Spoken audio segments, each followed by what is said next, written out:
जय जय रामकृष्ण हरी परमार्थ महाधन जोडी देवाचे चरण। नवनवीन दर्जेदार व्हिडिओ पाहण्यासाठी आपल्या आवडत्या परमार्थ प्रेमी या यूट्यूब चॅनलला सबस्क्राइब करा आणि बेल आयकॉन नक्की हिट करा।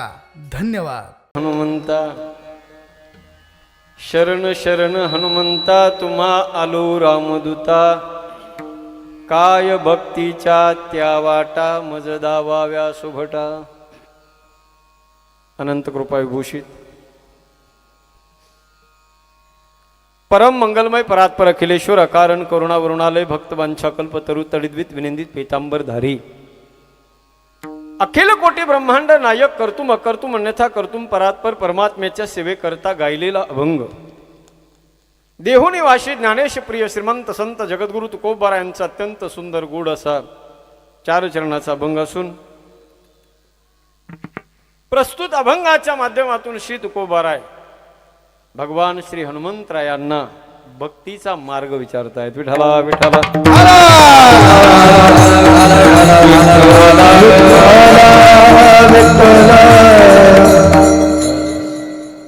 भगवान परमात्म्याच्या असीम कृपाशीर्वादाने साधू संतांच्या परम कृपेने मौजे पहारे पोस्ट दिघासी तालुका भिवंडी जिल्हा ठाणे या सुंदर आणि गोड गावामध्ये भगवान श्री हनुमंतरायाच्या मूर्ती प्राण प्रतिष्ठा सोहळ्याच्या तथा मंदिर जीर्णोद्धाराच्या निमित्ताने मोठ्या आनंदमय वातावरणामध्ये संपन्न होत असलेला 2 दिवसीय हा उत्सव आणि हा सोहळा समस्त ग्रामस्थ मंडळींच्या अथक आणि अनमोल सहकार्याने हा उत्सव आणि हा सोहळा संपन्न होतोय। खऱ्या अर्थाने इथे आपण सर्व ग्रामस्थ मंडळींनी भगवान हनुमंतरायाच्या चरणावर आपली सेवा समर्पण करण्याचा प्रयत्न केलेला आहे आणि त्यातून साकारलेले हे सुंदर मंदिराचं स्वरूप, ज्या मंदिरामध्ये प्रत्यक्ष स्वरूपामध्ये मंगलता, दिव्यता आणि रम्यता आज आपल्याला या तीनही गोष्टीचा त्रिवेणी संगम पाहायला मिळतोय। ते हनुमंतरायाचं हे पवित्र मंदिर सच्चे नाव। मला जर कुणी विचारलं मंदिर कसं असावं असं जर मला विचारलं तर मी उभ्या महाराष्ट्रात सांगेल आमच्या पहारे गावासारखं मंदिर असावं सच्चे नाव। गावातली माणसं किती श्रीमंत आहेत, कोण लखोपती आहे का, कोणी कोट्याधीश आहे, करोडपती आहे का, कोणी रोडपती आहे, हे आपल्या जवळ असलेलं जे बँकेचं पासबुक आहे त्या पासबुकवरती तुमचं जे अकाउंट आहे त्याच्यावर कोणी चेक करत बसणार नाही। गाव किती श्रीमंत आहे, गावातली माणसं किती श्रीमंत आहेत, गावाची उंची, गावाचा मोठेपणा तुमच्या अकाउंटवर असलेल्या बँक बॅलन्स वरून ठरत नसतो। गावाचं मंदिर किती देखणं आहे, गावाचं मंदिर किती सुंदर आहे आणि गावाचा सप्ताह किती सुंदर आहे याच्यावरून गावाचा मोठेपणा ठरत असतो सचिन। आणि मला वाटतं बऱ्याच वर्षापासून प्रलंबित असलेलं हे कार्य हनुमंतरायाच्या कृपेनं सुरू झालं आणि आज हनुमंतरायाच्या कृपेनेच त्याचा पूर्णत्वाला ते प्राप्त होत आहे। तुम्ही आम्ही कोण असतो, निमित्त मात्रम भवसव्य साचिन, परंतु कोणाही एका व्यक्तीचं नामोल्लेख करणं म्हणजे असं होऊ शकतं, एका म्हणता भले आणि दुजे सहजीची निंदिले। म्हणजे तसं निंदा करण्याची कोणाची स्तुती करण्यासाठी मी इथं आलेलो नाही, परंतु एक 5-6 महिन्यापूर्वी आदरणीय महेंद्र महाराजांच्या माध्यमातून या पहारे गावामध्ये माझं नेहमीच येणं होत आहे। नरेश दादाला माहिती आहे, सर्व मंडळी आपण तुम्ही कदाचित गावातली मंडळी मला पाहत असाल, ओळखतही असाल। कीर्तनाच्या माध्यमातून मात्र मी आता जवळजवळ 25 वर्षानंतर इथे उभा आहे। यापूर्वी याच धर्ममंडपामध्ये मी आलो होतो, परंतु एक टाळकरी म्हणून नवशिख्या टाळकरी अशा स्वरूपामध्ये माझी एंट्री होती आणि आज मात्र एक कीर्तनकार ॲज अ कीर्तनकार म्हणून आज या ठिकाणी मी उपस्थित आहे। पण तो एक काळ होता आणि आजचं हे स्वरूप आपण जर पाहायला गेलो सज्जन हो तर नक्कीच हे सर्व कार्य अपडेट झालेलं आपल्याला दिसतंय। आणि यासाठी ज्याप्रमाणे वानरांनी सेतू बांधला, ज्याची ज्याची जशी जशी ऐपत होती त्या त्या पद्धतीनं कुणी भले मोठमोठे डोंगर आणून टाकले, कुणी पर्वत आणून टाकले, ज्याला जशी शक्ती देवानं दिलेली होती त्या त्या पद्धतीनं त्यांनी यथायोग्य सहकार्य केलं. परंतु जरी सज्जन हो मोठमोठे पर्वत मोठमोठी डोंगर आणून टाकलेल्या माकडांना मोठं त्याला पारितोषक मोठं मेडल मिळावं असं नाही. मेडल देणारा जो परमात्मा आहे सज्जन हो, जे बघत होता हे सगळं सेतू बांधण्यासाठी कोण कोण आहे, काय काय काम करतंय, कुणी पर्वत आणून टाकतंय, कुणी त्या दगडावर राम नाम लिहिण्याचं काम करतंय, प्रत्येकाची सेवा चालू आहे. पण त्याच वेळेला एक छोटीशी खारुताई सुद्धा होती तिथे. जी खारुताई सज्जना हो पाण्यामध्ये जायची, आपलं अंग ओलं करायची आणि त्या समुद्राच्या वाळवंटामध्ये गडबडा लोळायची. अंगाला तिच्या थोडी थोडी अशी धूळ लागायची, बारीक बारीक मातीचे वाळूचे कण लागायचे आणि तिनं त्या खारुताईने त्या सेतूवर जाऊन आपलं अंग झटकायचं आणि पुन्हा तेच काम तिचं चालू असायचं. रामजीनं पाहिलं, अरे ए खारुताई, अगं इथे एवढे मोठमोठे हे वानर मोठमोठे पर्वत आणून टाकतात, त्यांच्या पायाखाली तुडवशील तू आणि एक लक्षात घे, तुझं काय काय करतेस काय तू, आणि तुझ्या एवढ्या छोट्या छोट्या वाळूच्या कणांनी काय होणार आहे या सेतूला. जिथे एवढे मोठमोठे पर्वत आणि पहाड आणून टाकण्याचं काम करतात ही बंदर लोक, तिथं तुझ्या एवढ्या छोट्या छोट्या वाळूच्या कणानं काय होणार आहे. त्यावेळेला सज्जना हो, तिनं फार सुंदर उत्तर दिलं पहा. ती छोटीशी खारुताई म्हणते, प्रभू मला नक्की माहिती आहे माझ्यामध्ये एवढी कॅपॅसिटी नाही, मी मोठमोठे पर्वत मोठमोठे डोंगर मोठमोठे पहाड आणून टाकू शकू इतकी ताकद माझ्यामध्ये नाही, मी फार छोटीशी आहे. पण जरी छोटी असली ना, परंतु हे जे वानरांनी बनवलेला सेतू आहे त्याच्यामध्ये जे बारीक सारीक काही खाचा खळग्या जर राहिल्या असतील, त्या छोट्या छोट्या खाचा खळग्या बुजवण्यासाठी जरी मी उपयोगाला आले तरी मी माझं जीवन धन्य समजेन.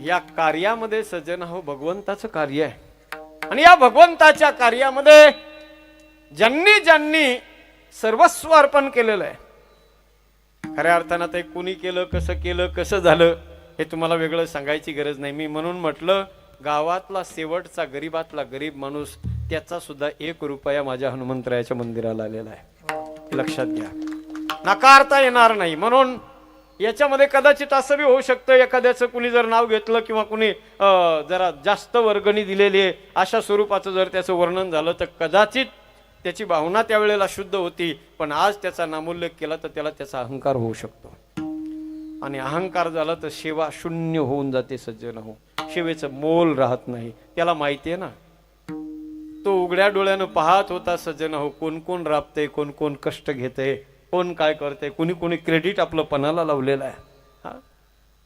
अरे एरवी जर बघायला गेलो तर माणसं सज्जन हो कधी कोणाच्या सोयऱ्या धैर्याच्या सुद्धा कधी उंबरठ्याला सुद्धा स्पर्श करत नाहीत.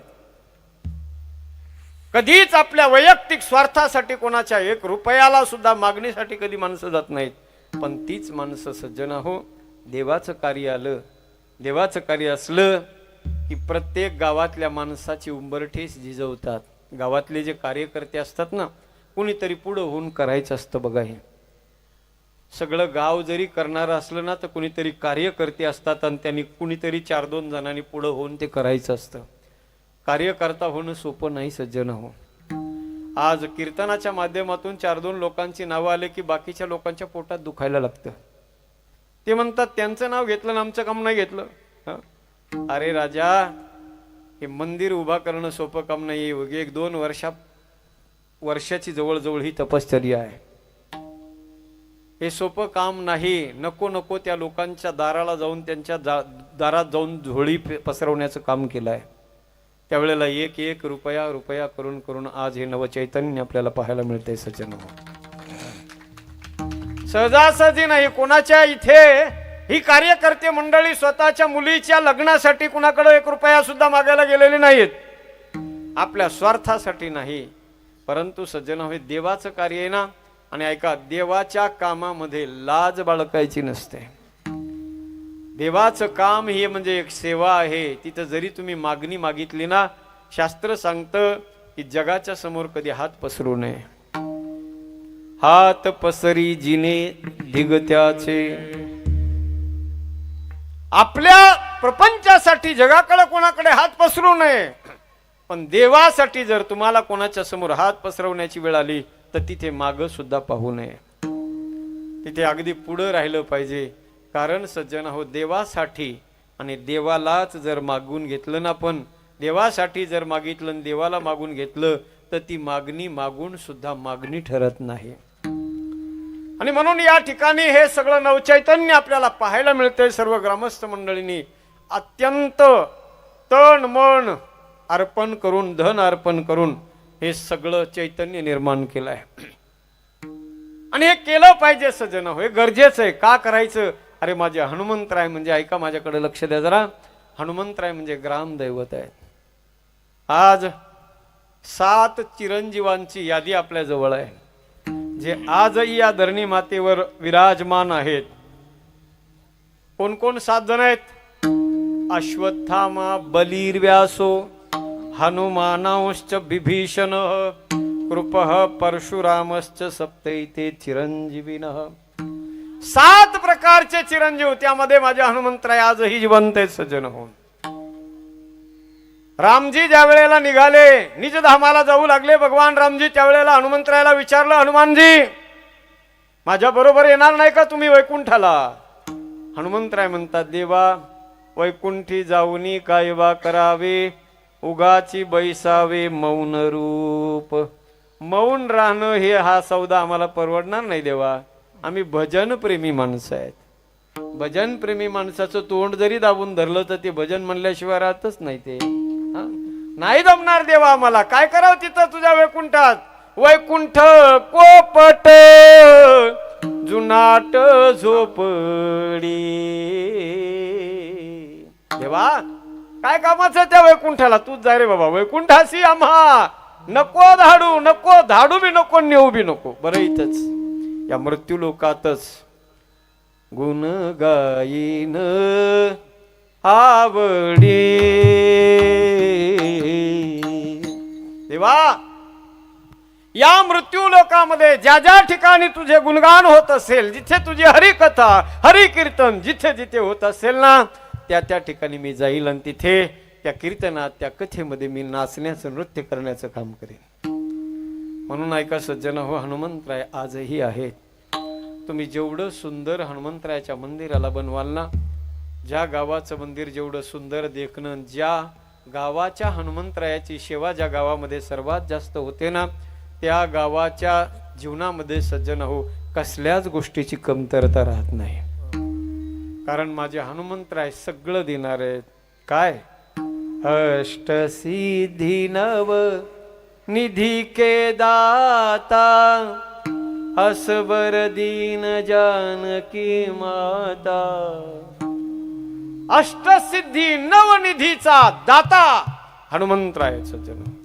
पण त्याच्यासाठी ते सगळं द्यायला तयार आहे, सगळं देईल, झोळी भरवून देईन आपली सज्जन. एक पाऊल जर पुढे गेलो त्याच्यासाठी 10 पावलं तो आपल्यासाठी येणार आहे. एक छोटस जर आपल्यासाठी जर त्याला आपण जर त्याला काही दिलं तर तो 1000 पटीने आपल्याला देणार आहे. पण त्याच्यासाठी विश्वास पाहिजे, श्रद्धा पाहिजे, भाव पाहिजे. तेरा साथ निभाएगा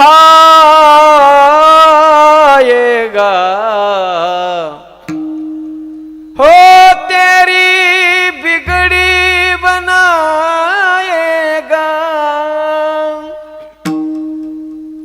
तेरा साथ निभाएगा,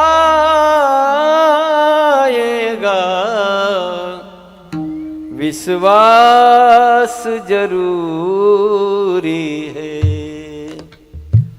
पर प्यास जरूरी है.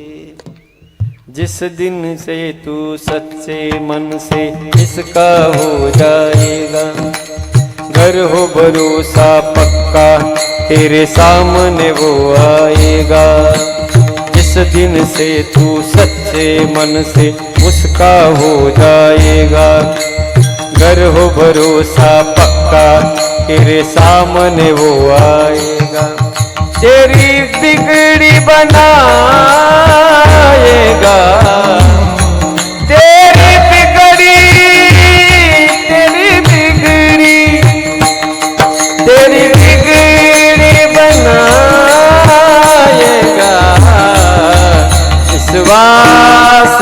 जरूरी है, हो विश्वास जरूरी है, हो विश्वास जरूरी है। विश्वास जरूरी है, विश्वास पाहिजे, भाव पाहिजे, श्रद्धा पाहिजे. मंदिर तयार, मंदिरामध्ये प्राण प्रतिष्ठा हनुमंतराय असं समजू नका. आता त्याची प्राण प्रतिष्ठा झाली म्हणजे इथे हनुमंतराय नाहीत असं नाही. जिथे जिथे ही हवा आहे, जिथे जिथे हा वायू आहे, तिथे वायुनंदन आहे, लक्षात ठेवा. वायुनंदन आहे. हनुमंतराय म्हणजे प्रत्येकाच्या हृदयामध्ये श्वासाच्या रूपाने हनुमंतरायचं जन्म. माणूस जर श्वास घेत असेल ना तर त्या श्वासाच्या रूपाने सुद्धा हनुमंतराय आपल्या प्रत्येकाच्या जवळ आहे. उद्या एक फॉर्म्युलिटी म्हणून ब्रह्मवृंदाच्या द्वारा मूर्तीमध्ये प्राण प्रतिष्ठा होणार आहे सज्जन. ग्रामस्थ मंडळींना विनंती असेल, तिथून पुढे जेवढी जास्त सेवा करता येईल तेवढी जास्त करा. एक हिंदू सनातन धर्माची आपण एक पाईक आहोत या नात्यानं माझी गावातील सर्व तरुणांना विनंती असेल, मंदिर तयार झालंय. मंदिर बांधणं अवघड नाही, मंदिर बांधणं अवघड नाही. मंदिराची देखरेख आणि मंदिराची सेवा या दोन गोष्टी पुढे फार महत्वाच्या असतात. गावातल्या तरुणांना माझं आव्हान असेल, माझी विनंती असेल, नाही तुम्हाला एरवी शक्य झालं हरकत नाही, कमीत कमी प्रत्येक शनिवारी संध्याकाळच्या वेळेला गावातले जेवढे तरुण मंडळी असतील त्या सगळ्या तरुणांनी जर हनुमंतरायाच्या मंदिरासमोर येऊन संध्याकाळी 6 ते 7 या वेळेमध्ये सामुदायिक हनुमान चालिसेचं पठण जर केलं तर गावातला एकही तरुण सज्जन हो वाम मार्गाला जाऊ शकत नाही, लक्षात ठेवा. एक बी तरुण तुमचा व्यसनाच्या अधीन जाणार नाही. लिहून घ्या माझ्याकडून. आम्ही आमच्या परिसरामध्ये आता जवळपास 30 ते 35 गावं झाली सज्जन हो. 3,500 मुलांचं, तरुण मुलांचं टार्गेट झालंय. माझी इकडच्या सगळ्या महेंद्र महाराजांना, या सर्व महाराज मंडळींना विनंती असेल की जेवढं शक्य होईल आपल्या परिसरामध्ये सुरू करा. कारण ती एक प्रकारची बॉन्डिंग आहे आपल्या सनातन धर्मीय लोकांची, ती एक अस्मिता आहे. ज्या ज्या वेळेला सज्जन हो सनातन धर्माचं रक्षण करण्याची वेळ येईल त्या त्या वेळेला हे सगळे तरुण मंडळी, हनुमंतरायाची सेवा करणारी मंडळी सज्जन हो ते उभे राहतील सनातन धर्माच्या रक्षणासाठी. हे कथा कीर्तन सप्ताह याच्यासाठीच करायचे. हे कीर्तन म्हणजे खऱ्या अर्थानं भक्तीचं जागरण आहे सज्जन. हे जागरण आहे आणि या माध्यमातून एक माध्यम आहे कीर्तन ठेवणं. नुसता उद्याचा एक दिवसाचा एक कार्यक्रमही ठेवता आला असता, पण त्याच्या अगोदर 2 कीर्तन कशासाठी? याच्यासाठीच आहेत की अंतकरणामध्ये आपल्या कुठेतरी जे, आणि हा स्वभाव आहे माणसाचा सज्जन हो. आरसा ज्याप्रमाणे नवा कोरा आरसा दुकानातून आणला, भिंतीला अडकवला, वर्षभर त्या आरशाकडे नाही पाहिलं, पहिल्या दिवशी आणून मांडला की बघा चेहरा किती स्पष्ट दिसतो, आणि वर्षानंतर पुन्हा त्याच आरशात जाऊन बघा तोच चेहरा त्याच आरशामध्ये धुमिल दिसायला लागतो. का? कारण त्या आरशावर धूळ साचलेली वर्षभराची. तशी आपल्याही जीवनामध्ये वर्षभराची ही धूळ साचत असते पहा, आणि ती धूळ या सप्ताहाच्या कीर्तनाच्या माध्यमातून तिला साफ करण्याचा दिवस म्हणजे नाम सप्ताह. विठ्ठला विठ्ठला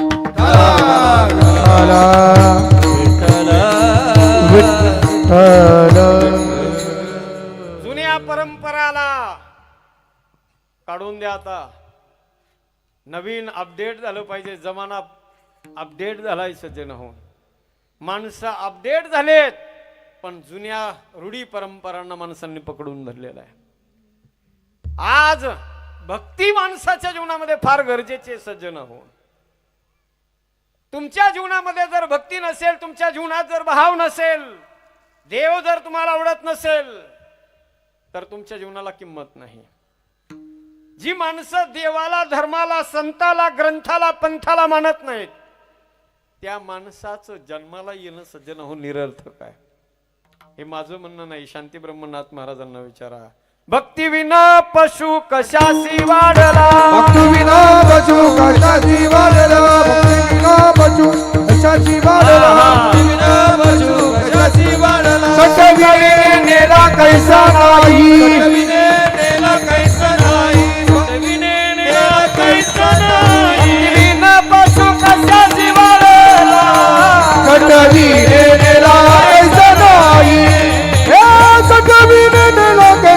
नाही भक्ती विना बचू कशाची वाढला सटविलेला कैसा नाही सटविलेला कैसा नाही जीवनामध्ये परमार्थ नसेल, अध्यात्म जीवनात जर नसेल सज्जन हो, तर त्या जगण्याला किंमत नाही.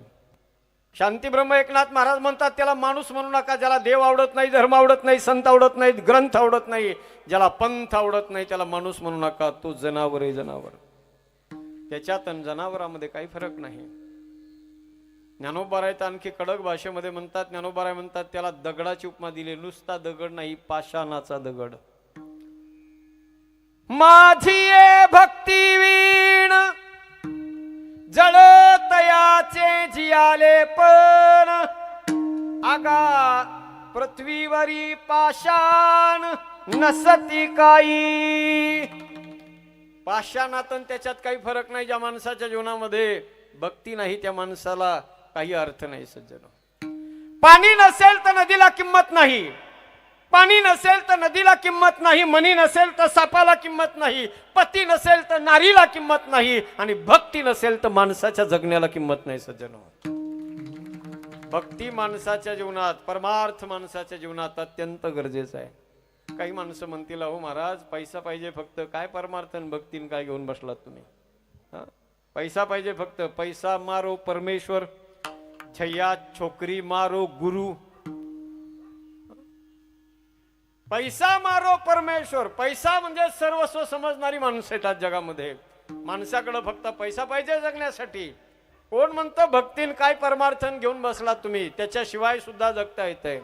पण एक लक्षात ठेवा, नुसता पैसा पर्याप्त नाही जगण्यासाठी. जीवन जगण्यासाठी चांगल्या क्वालिटीचं जीवन जर जगायचं असेल ना सज्जना हो, तर माणसाच्या अंतःकरणामध्ये क्वालिटीचे विचार मनामध्ये निर्माण होणं गरजेचं आहे. तोच माणूस क्वालिटीने जगू शकतो. नाही तर लक्षात घ्या, करोडपती आहे पण अक्कल शून्य आहे. काय कामाचं आहे? अक्कलीचा आणि त्याचा तपासच नाही. हुकाचूक झालेली आहे त्याची, नाकलीची उपयोग नाही.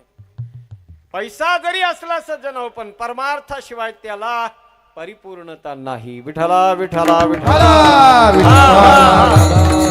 विठ्ठला. मागच्या आठवड्यामध्ये घटना घडलेली मुंबईमध्ये सज्जन हो, 12,000 करोड रुपयाचा मालक आहे. किती? 12,000 करोड रुपये प्रॉपर्टीचा मालक असलेला माणूस, इन्फोसिस नावाच्या ब्रँडेड कंपनीचा मालक.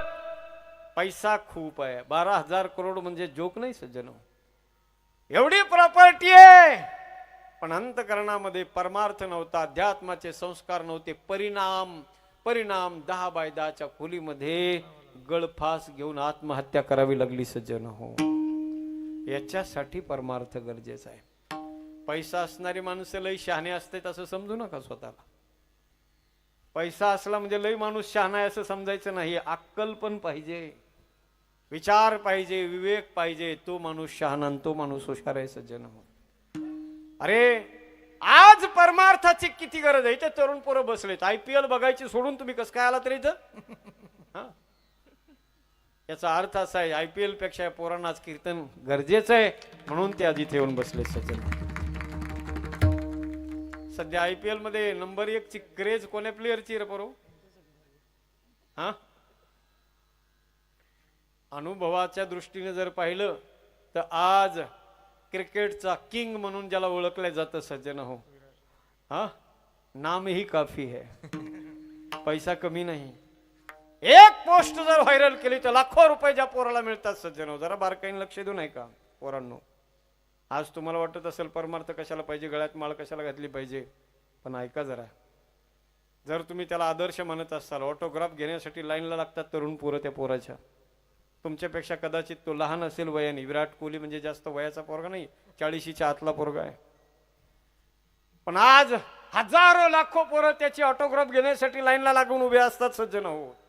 पण एक लक्षात ठेवा, जर तुम्ही त्याला आदर्श मानत असाल तर एखाद्याला आदर्श मानायचं असेल आणि त्याला आदर्श मानून जर आपलं जीवन सुद्धा जर तसं उंचीवर न्यायचं असेल ना, तर त्याला 100% फॉलो करा. 50% नका करू. चांगलं फक्त तुम्हाला जेवढं चांगलं वाटतंय तेवढं नका घेऊ, पूर्ण 100% फॉलो करा. फॉलो करणं म्हणजे काय, त्याला मागं त्याच्या मागे मागे चालणं, त्याच्या तो जसा चालतो, तो जसा जगतो त्याप्रमाणे आपण जगणं. आणि जगायचंच असेल तर त्या पोरासारखं जगा. त्याची बायको बी सामान्य नाही, भारत देशातली नंबर 1 ची ऍक्ट्रेस असलेली मुलगी सज्जन हो, करोडो रुपयाच्या प्रॉपर्टीची मालकीण असलेली पोरगी. पण दोन्ही नवरा बायकोनी निर्णय घेतला सज्जन हो, हजारो करोड रुपये प्रॉपर्टीचे मालक असलेली पोरं काय करू शकत नाही सांगा. आयुष्य आराम, करोडो रुपये, हजारो करोड रुपये ज्या पोरांच्या आज 40च्या आतमध्ये नावावर आहेत, विचार करा ते कसली मौज मजा करून जीवन जगू शकतात. पण त्या पोरांना कळालं जीवनाचा खरा अर्थ कशात आहे. लंडन सोडून भारत देशात येतात, वृंदावनामध्ये येतात, पिवळ्या वस्त्रावाल्या प्रेमानंद बाबा सारख्या महान संतांच्या समोर गुडघे टेकून बसतात, हात जोडून उभे राहतात आणि त्याच बाबाच्या हातून पवित्र तुळशीची माळ गळ्यामध्ये घालतात. सज्जन हो, पहा रे ग्रामस्थ, कुठं हरले तुमचे 1.5 कोटी. हा, थोडासा पैसा आला की टाचावर करून चालतो माणूस. त्याला वाटतं अड्यो बी जनवानस्मी कोण्योस्ती सदृशो मया, माझ्यासारखा कोण श्रीमंत आहे. रस्त्याने चालताना बी नीट चालत नाही, बोलताना जे हरी राम राम सुद्धा नीट घालीत नाही. हा, त्याला वाटतं माझ्यासारखा कोण आहे श्रीमंत. अरे जर श्रीमंत असतील आणि तुला जर इतकाच गमेंड असेल श्रीमंतीचा, तर दे मोकळ्या मनाने हनुमंतरायाच्या मंदिराला दक्षिणा. तिथं नाही जमत. हा, तिथं असं तोंड लपवतो. समोरून महेंद्र महाराज हे कार्यकर्ते आले की असं तोंड लपवतो. हा, देवाला द्यायचं म्हणलं की अरे विचार करा, तुमच्या बाबतीत नाही, तुम्ही फार चांगलं केलंय. हा, एक उदाहरण सांगायलो मी तुमच्या समोर. असे काही माणसं आहेत, हजारो करोड रुपयाची प्रॉपर्टी, काय जाळायचंय त्याला. संत म्हणतात तुमच्या जीवनात जर अध्यात्म नसेल, परमार्थ नसेल, काय थोरपण जाळावे. काय थोरपण जाळावे ते, काय थोरपण जाळावे, काय थोरपण जाळावे ते. तुका मने येते भजन प्रमाण, काय थोरपण जाळावे ते, काय थोरपण जाळावे ते, काय थोरपण जाळावे ते. विठाला विठाला